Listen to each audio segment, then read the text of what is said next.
One woman just decided, you know what? You can't take my dignity from me. I can only give that up, and I don't choose to give it up. And I will not go back to the bus. The answer is no. And Rosa Parks changed an entire society because that day she chose to focus on something else. She gave it a different meaning. This is not a command. You do not have control over me. And she decided to fight. And she changed the direction of a country and of many other countries. She started something. We forget that you don't have to be famous to have the ability to change at least your own personal history, to change the direction we go in our life. We have the power to choose, even if you haven't before. You can finally say, no more, I won't put up with that, within myself or from anybody else. And here's what I'm going to do differently. That's where the breakthroughs really start to happen. Now the question is, why do some people stand their ground and make something change versus other people just kind of accept things? Why do some people make bold decisions and other people make decisions that are based on trying to hang on to what they've got? Well, that's a more complex question to answer that we might have in a few minutes in this one session, but it is one that I've spent my life studying, because when you can change your decisions, you can change your life. When you can change the force that controls your decisions, you can change anything in your life. At some level, we have certain beliefs and values. But if I was going to make it simple, I'd say there's two things that determine your choices.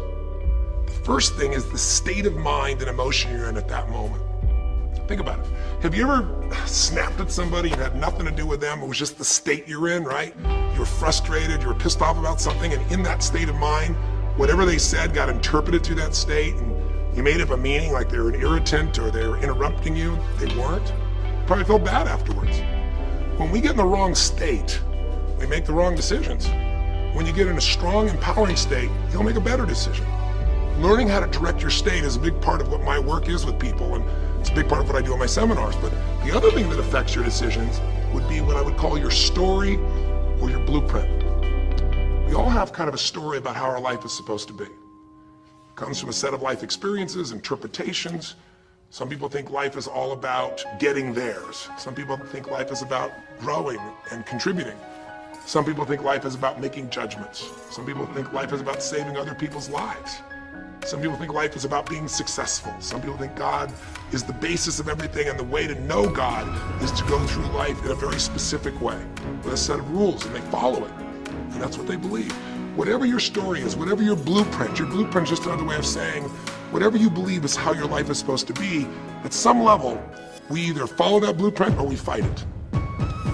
If we follow it or we fight it, we're going to find that we're going to bump into things in life where life isn't always the same as we expect it to be, or think it should be. And that's when we start to experience stress.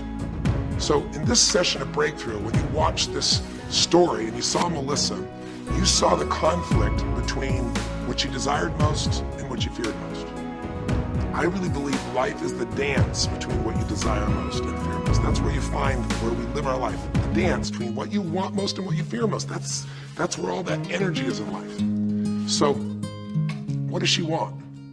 She wants to be famous. She wants to be able to sing and have everyone hear her voice and be able to touch everyone. She wants to contribute. She wants to share her gift. And she definitely wants to be famous and successful. She needs to be closer to her children. And one of the big challenges in life is oftentimes what we want and what we need are two different things. She has 5 boys who are all extremely young, as I'm sure you saw. As long as we have the decision that we're not responsible, it's not our fault, we can't change anything. We have no power. So if you want to make a new choice, if you want to make a new decision today, if you want to have a breakthrough in some area of your life, you got to give up the story that it's not your fault, and you got to give up the attention and the love and the connection and the commiserating that comes with it with other human beings. Here's how you change. 5 simple, quick steps, and then I'm going to give you a little tool. We got to see it as it is. We're not here to be positive thinking people. You got to see what's really going on. But if you're overweight, you can't say to yourself, well, I'm big boned. That's not why you're overweight. You're overweight because you don't work out, you eat certain things, you eat Cheetos all day long, watching TV. I don't know what it is you do, but I know it's not just because you're big boned. You don't want to make it so it's outside your control or you can't change it. So see it as it is, but don't see it worse than it is so that you have no reason to try. Does that make sense? That's the first step. Step 2, get to the real truth and deal with it. Don't just see it as it is and not worse than it is. Don't just like balance it, but now get to the truth. I mean, listen, If the truth is you've been trying to get a job for 2 years and you truly have worked every day in a particular industry, and the number of jobs in that industry has shrunk down, and you really aren't getting that job, then you might have to look at the truth. The truth is you might have to retool. You might have to say, gosh, the industry I'm in is gone. And you might say, well, I can't do anything else. I can't. I'm a third generation. This is all I know. Yes, you can.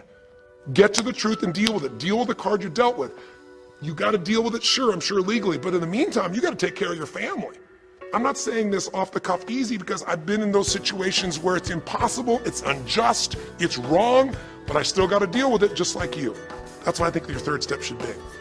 You first tell yourself the truth, yes, see it as it is, not worse than it is, tell yourself the truth and deal with it, but the way to deal with it is say, what am I going to go for? There's got to be a compelling future. I've got to come up with a vision for my life or a vision for my relationship. I've had terrible relationships, nothing's worked. Tell yourself the truth. I've made poor choices, or I've told myself stories and gave myself excuses, or I've not had the courage, whatever it is, get to the truth and then get yourself a vision for what you do want. Because you have to have something you're going to move towards. We can deal with any problem today as long as there's something that we can look for in the future that we can strive for. It'll give us the emotional and psychological fuel, the juice, to keep moving forward. So you got to come up with a vision, and a way to do that, we'll call that step 4. Get a role model.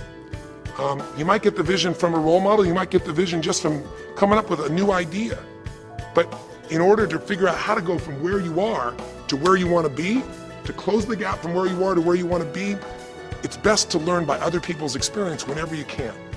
So get a role model, get their strategy, and go to work. Get into action, makes sense? And finally, the 5th step, look, if you're in a situation where you see it as is, but not worse than it is, if you've told yourself the truth and you dealt the cards you're dealt with and just decided you're going to change it and you're willing to do what's necessary, if you put yourself in a place where you got a new vision and you've gotten yourself strong, if you got a role model and you've got some strategy and you've got yourself into action, step 5 is give much more than you expect to receive. As simple as that sounds, if you find a way to meet people's needs in business, in an intimate relationship, meeting your kids' needs, anybody's needs, the whole game changes. The truth will set you free, but first it'll piss you off. It doesn't feel good, but not feeling good is sometimes where you get your drive to change things.